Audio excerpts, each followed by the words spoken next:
Hello and welcome. I'm Lorianne Lumby with Authentic Freedom Academy, and we are here for our weekly spiritual service. Thank you for being here either live or I guess vicariously watching it through the recording. And our theme today is finding the middle path. And it's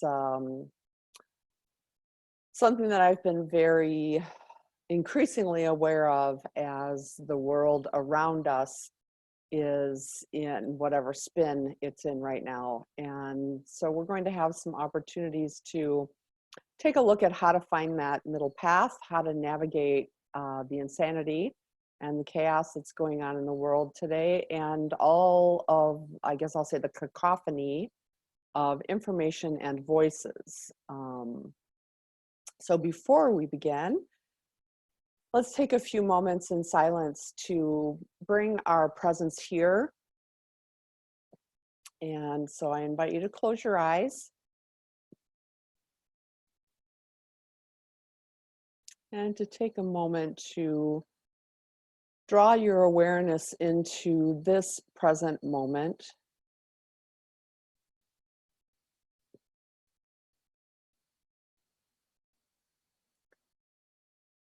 To draw your awareness, your energy, and intentions inward.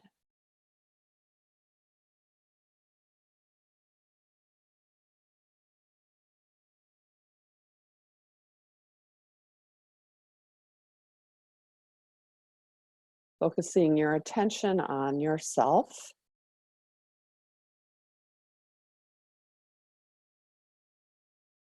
And your own personal reason or intention for being part of this circle today.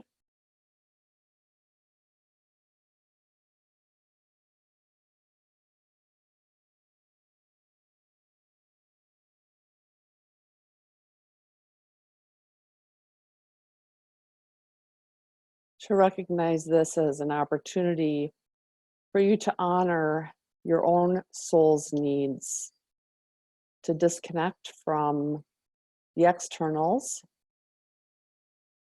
and to draw yourself inward.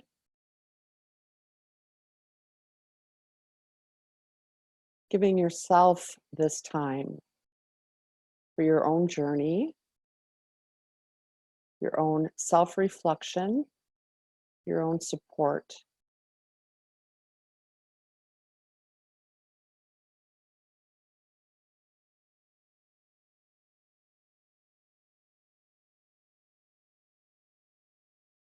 Allowing yourself to receive the support that you need at this place in your journey.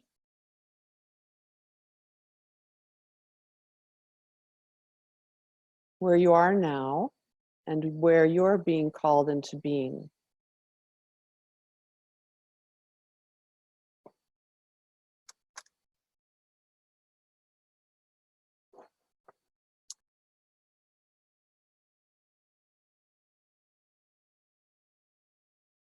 And in that place of honoring your own self,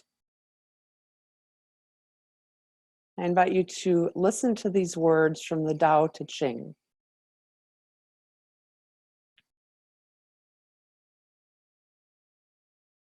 "30 spokes converge upon a single hub. It is on the hole in the center that the use of the cart hinges. We make a vessel from a lump of clay, and it is the empty space within the vessel that makes it useful. We make doors and windows for a room, but it is these empty spaces that make the room livable. Thus, while the tangible has advantages, it is the intangible that makes it useful."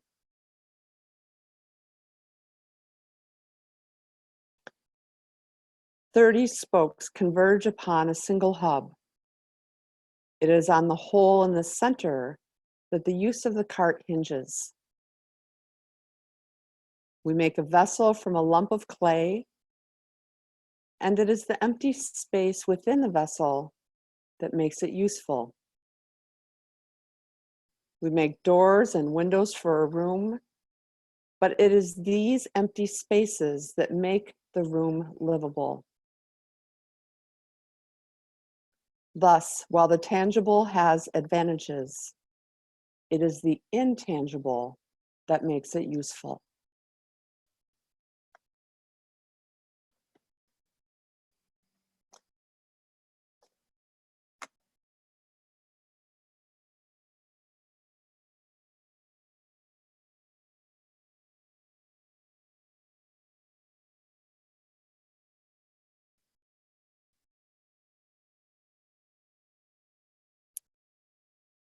As I was looking for a sacred text to utilize in today's gathering, I was immediately drawn to the Tao Te Ching.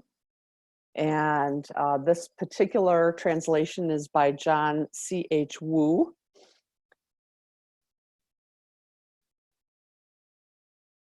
And I found that that passage really speaks to where we find ourselves today. In Wisconsin, we're 6 weeks, I think, into the COVID-19 shutdown.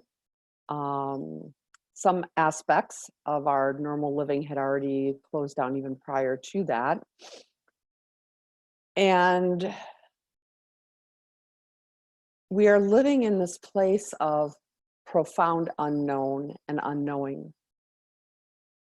A physician friend of mine who is working on the front lines at one of the local hospitals posted on Facebook yesterday her own reflections on what we know and what we don't know. And even what we think we know, we're not sure we know. And yet we find ourselves in the midst of a cacophony of competing voices.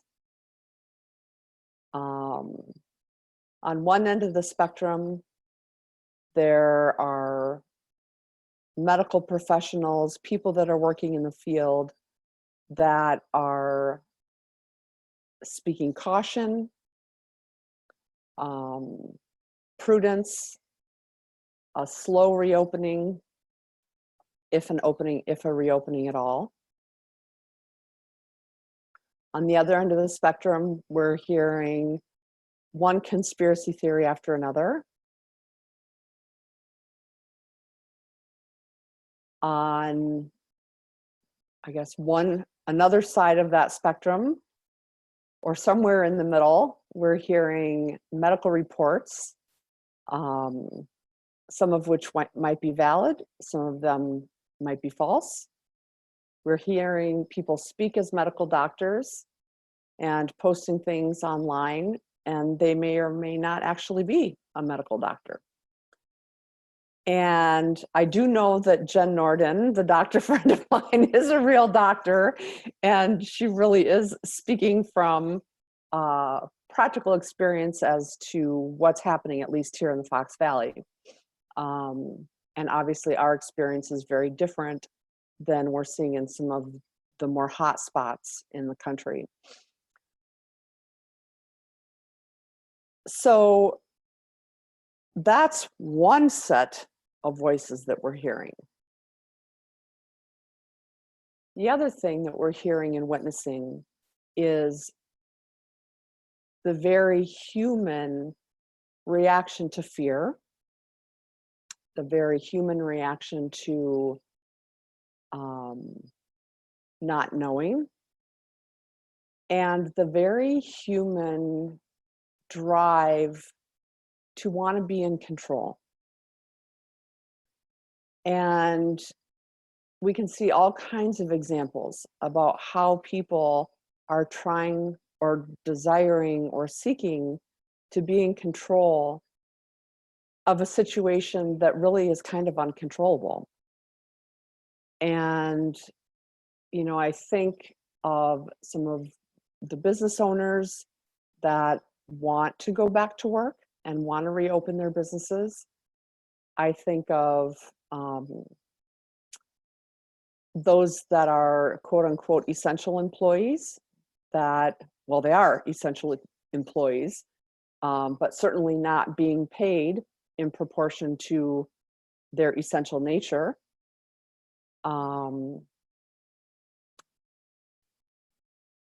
We see those that are arguing for us to remain shut down. And I think especially those that are in a vulnerable health situation or have family members that are in a vulnerable health situation, and they have valid concerns for about being exposed to the virus, and especially in the face of a virus that we don't seem to really understand. And I would say that that word, not understanding, or that word unknown, is really what kind of defines this COVID-19 experience. We know some things, but I think there's more that we don't know than what we do know. And for human beings, that's very difficult. So, as witnesses to all of that happening, it's easy, number one, to get caught up in the conflict. Number two, to get caught up in the chaos. Number three, to become anxious and overwhelmed by the plethora of information that may or may not be true. And we can't even use our skills of discernment, in the sense that we've all been given the mind to reason, discern, and exercise truth. But in so many cases in regards to this experience, we can't reason it if we don't know what the facts are. And facts have not always been forthcoming, nor do we necessarily know what the facts are. Fact or fiction, real or fake, we don't know. So what do we do with that? What do we do in a world where there's so many unknowns, there's so much competing information, some of it's true, some of it's not? And how do we manage the anxiety of a culture that really is in a tailspin? And from a very logical perspective, I understand, and I think everyone in this circle understands, that we're witnessing the death throes of the world that's been based in fear, power, and control. And I say, hooray, like that world has not been sustaining. That world is destroying our planet, and it is destroying humanity. So that world needs to go. But at the same time, it's not pleasant to be in the midst of the wailing and gnashing of teeth that's happening in our culture right now. And we can't control other people's reactions or behaviors. We can't control the situation. We can't control what may or may not unfold with this. We can kick and scream and whine and cry as much as we want, but if it's in our higher good to remain shut down or to take cautious steps to reopen, or if it's in our higher good to completely reopen, roll the dice and see what happens, we don't know that. And we're not the ones making those decisions. So when we find ourselves in that chaos of conflicting information and dealing with other people's anxieties and reactions, what we really need to do is find what I call the middle path. We have to find that place within ourselves where we can be okay with not knowing, where we can exercise our discernment in the best way that we can with what information we do or don't have. We can focus our attention on verifiable, reliable sources, which in this age of tabloid media, that's hard to find. And we can listen and hold space for all of the competing voices without getting on their soapbox or on their bandwagon. And that requires detachment. So I know for myself, one of the things I've had to do just for my own well-being is to try to not get too wrapped up in social media. I go in a couple times a day just to get a pulse, like what's going on in the world and what's the energy that's floating around. As soon as I scroll past maybe one or two posts and see that everything is COVID-19 related and it's everybody's opinion, I'm like, okay, I'm out.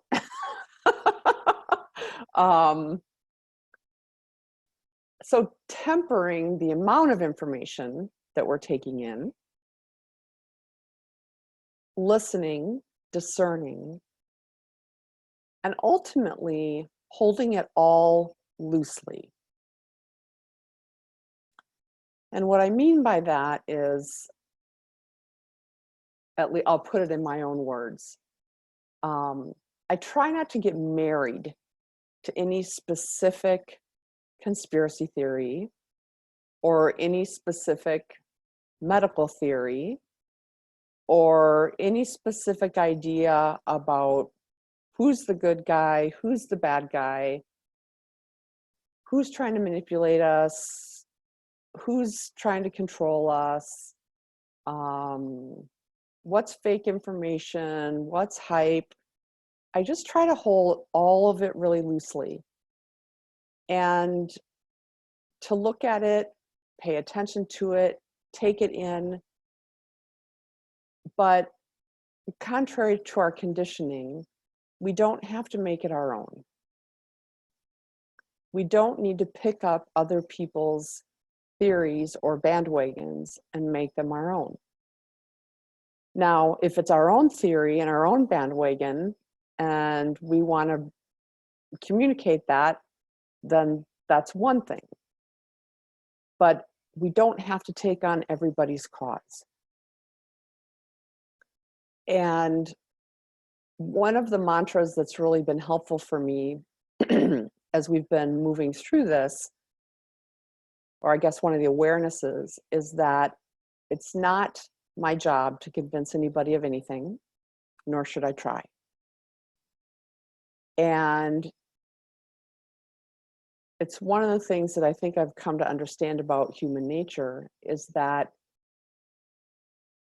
we take into ourselves that which is reflective of where we are today. And I don't think anyone's ever been convinced of anything else by somebody else screaming and hollering it off a mountaintop. We need to come into these truths and understandings on our own.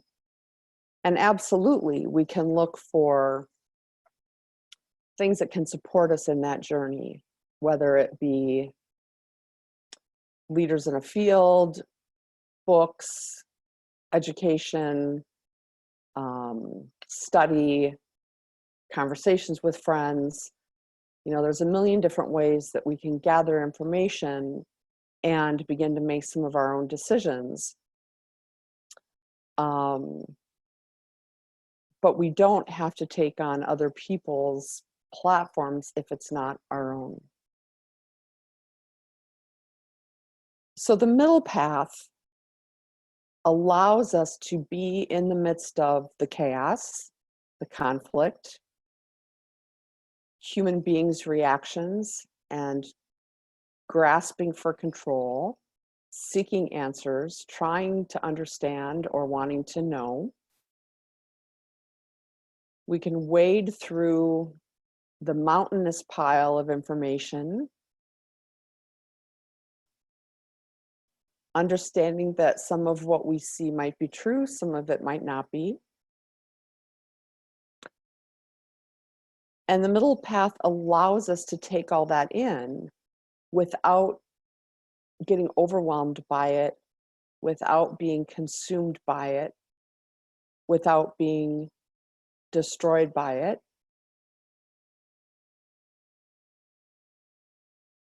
And in that middle path, we're able to find what's true for us in this moment. It also, even more importantly, being in that middle path allows us to find peace in the midst of the insanity. And our world feels very insane right now. And we cannot be vessels of love, compassion, peace, if we're not finding that peace within ourselves. So it's important that as the world continues on this path of chaos, that we strive for that middle path and find that place of centered groundedness within. Because it is out of that place of centered groundedness that we find our authentic response to what's happening around us. It's what allows us to live in peace in spite of what's going on around us.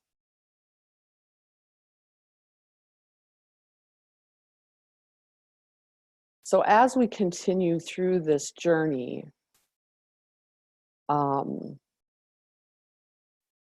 there would be three things that I would say that we can, would be our bullet points for today. The first one is hold it loosely. Just witness it, observe it, be present, but don't take it in unless it's yours. Let go of our desire to have to know what the truth is, which brings me to bullet point number 2, getting comfortable with the unknown. We don't know where this is leading. We don't know how long it's going to take. We don't know how our culture is going to be impacted by this whole experience. So holding it loosely, becoming comfortable with the unknown, using our powers of discernment, and in that, finding that middle path.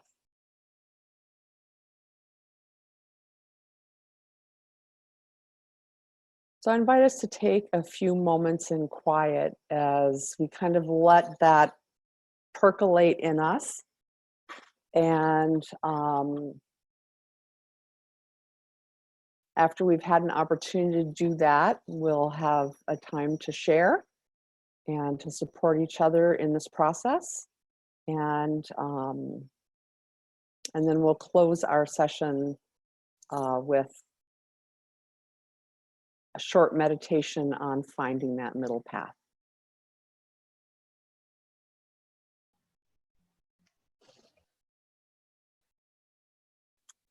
So thank you for taking time to reflect, to allow whatever message you needed to receive for today to come in for you. And thank you for holding that intention and being willing to seek out that middle path. Knowing that it is in that middle path that we find our guidance, our direction, our own inner truth, and our support. And so I want to close today with this reading again from the Tao Te Ching, because I think it's so darn good and appropriate for where we are in our world today. 30 spokes converge upon a single hub. It is on the hole in the center that the use of the cart hinges. We make a vessel from a lump of clay. It is the empty space within the vessel that makes it useful. We make doors and windows for a room, but it is these empty spaces that make the room livable. Thus, while the tangible has advantages, it is the intangible that makes it useful. So my invitation for all of us as we move forward in the coming week is to allow for those empty spaces, to look for those times of pause, to take a moment and center in that pause between the breath. For it is in that empty space, that middle path, that new things come into being. Thank you for your presence, your participation, your energy today, and blessings in the coming week. And we will gather here again next Friday at 1 p.m. Thank you and namaste. Bye.